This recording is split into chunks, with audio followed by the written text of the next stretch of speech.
As manchetes dos jornais e noticiários de rádio e televisão brindam-nos todos os dias com notícias belíssimas. Real chega a deflação este mês. Inflação deve chegar a zero. Será que isso é verdade mesmo? Será que está havendo mesmo estabilização? A inflação é um processo em que os preços vão aumentando progressivamente em função de diversos fatores. No Brasil, como 2/3 da população vivem numa economia de subsistência, é completamente falsa a tese de que a inflação brasileira é uma inflação de demanda, de consumo. A inflação brasileira é uma inflação de custos. Como no custo final de um produto estão sempre embutidos os impostos e as taxas de juros, é teoricamente impossível acabar com a inflação mantendo-se tão elevados os impostos e tão gigantescas as taxas de juros. Qual foi então o milagre do Plano Real?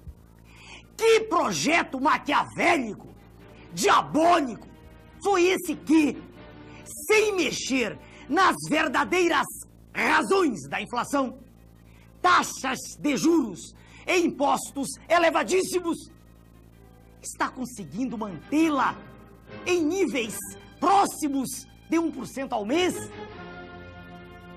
O governo, num passe de mágica, fez o real valer mais que o dólar.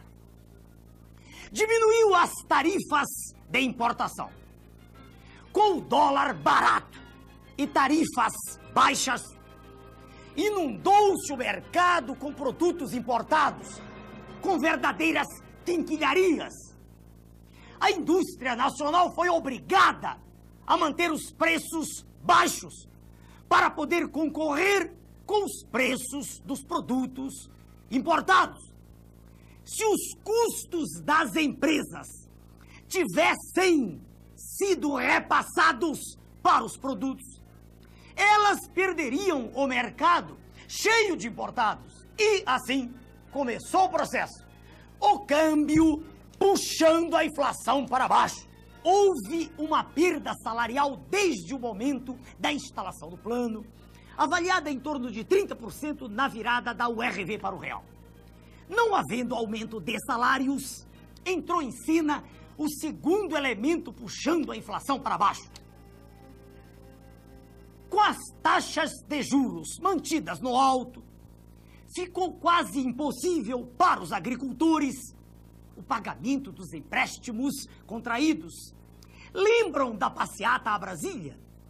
Mas, se os agricultores repassassem os custos para os produtos agrícolas, perderiam mercado, porque o governo também importou alimentos, baixando as tarifas para o nível daquelas da Argentina.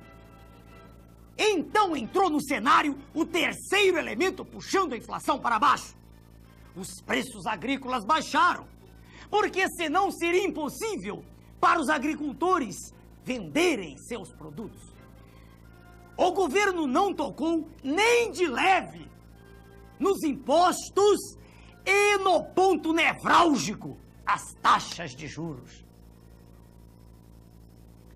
A questão crucial da inflação brasileira, escondida pela imprensa, que é podre, é a alta taxa de juros com que se pagam os títulos da dívida mobiliária. Pagando-se juros de 2,5% ao mês sobre 80 bilhões, bilhões de dólares, chega-se à cifra espantosa de 2 bilhões de dólares ao mês. São cerca de 65 bilhões de dólares por dia. São quase 3 bilhões de dólares por hora. Estes números são astronômicos. Se o senhor ganha R$300 por mês, bem mais que um salário mínimo, o senhor precisaria trabalhar apenas 833 anos para ganhar o que o Brasil paga em 1 hora de juros, somente juros.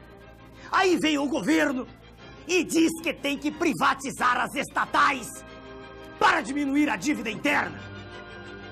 Acontece que já se venderam inúmeras estatais, incluindo-se 2 gigantes, a Companhia Siderúrgica Nacional e a Usiminas, e a dívida interna vem crescendo. A dívida mobiliária era, em março de 94, 50 bilhões e meio de dólares.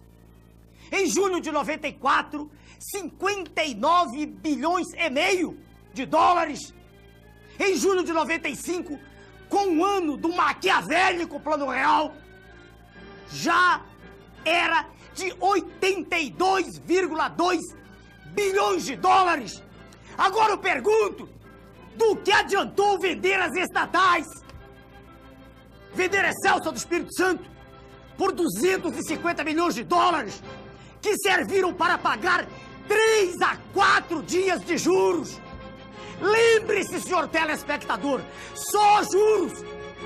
Querem vender também a Vale do Rio Doce, detentora de um patrimônio incalculável, dona do subsolo mais rico do planeta. Querem vendê-la por 7 bilhões de dólares, o que dá para pagar 3 meses de juros. Veja, senhor telespectador, somente juros. Estão vendendo, entregando, dando de mão beijada toda a riqueza que é de nossos filhos, de nossos netos, e a dívida só aumentando. O plano diabólico conseguiu também quebrar os bancos estaduais. E lá vão o Banerj, o Banespa e outros que não conseguem pagar os juros. Sempre os juros. Querem privatizar até a Previdência, dizendo que ela dá prejuízo. Mas isso também é mentira. Nos últimos 10 anos, a Previdência só deu prejuízo 2 vezes, em 1984 e 1988. É uma estrutura altamente lucrativa e por isso eles querem privatizá-la. É apenas mais um lugar para onde o povo quer estender mais um de seus tentáculos. Eles dizem que as taxas de juros têm que ser mantidas altas para atrair capitais, porque existe um déficit público. Mas não dizem que só existe déficit público por causa do pagamento das altas taxas de juros. É o cachorro correndo atrás do seu próprio rabo. Baixando-se as taxas de juros, baixando-se o serviço da dívida, não existe déficit. Mas isso a imprensa podre não diz. Até quando a agricultura vai aguentar? E a próxima safra já será menor. Até onde as diversas classes trabalhadoras vão suportar as perdas salariais? Até que nível vão fazer descer a atividade industrial? Quantos milhões a mais de pessoas estarão desempregadas? Já são cerca de 10 milhões de desempregados. Segundo o levantamento realizado em várias fontes pelo ilustre professor Marcos Coimbra, conselheiro e perito de economia da Escola Superior de Guerra e membro do nosso partido. E o senhor comerciante, até quando vai aguentar?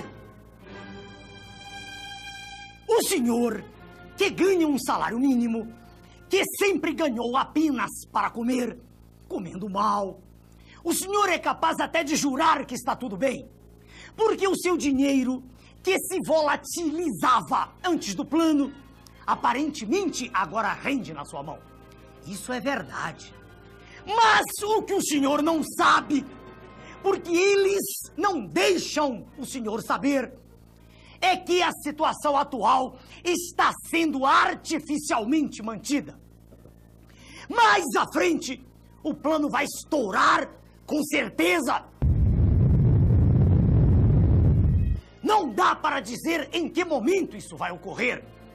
Eles já quebraram a agricultura, criaram uma inadimplência monstruosa. Vejam os senhores a que nível absurdo chegaram os títulos protestados, as concordatas e as falências. Não por culpa dos devedores, mas pela impossibilidade absoluta de quem trabalha, de quem produz, concorrer com a agiotagem institucionalizada pelo governo e aplaudida pela imprensa, que é podre. O plano é destruidor, cínico e desumano. Destruidor porque está deteriorando toda a atividade produtiva do país. Cínico porque se apresenta como a salvação, quando na verdade está levando nossa terra para o abismo. Desumano porque, à semelhança do que estão fazendo com a Argentina, com o México e toda a América Latina, faz crescer em todos os cidadãos a falta de confiança no trabalho, no governo, nas pessoas e no futuro da nação. Esta é a verdade sobre o plano real. Meu nome é Hermes.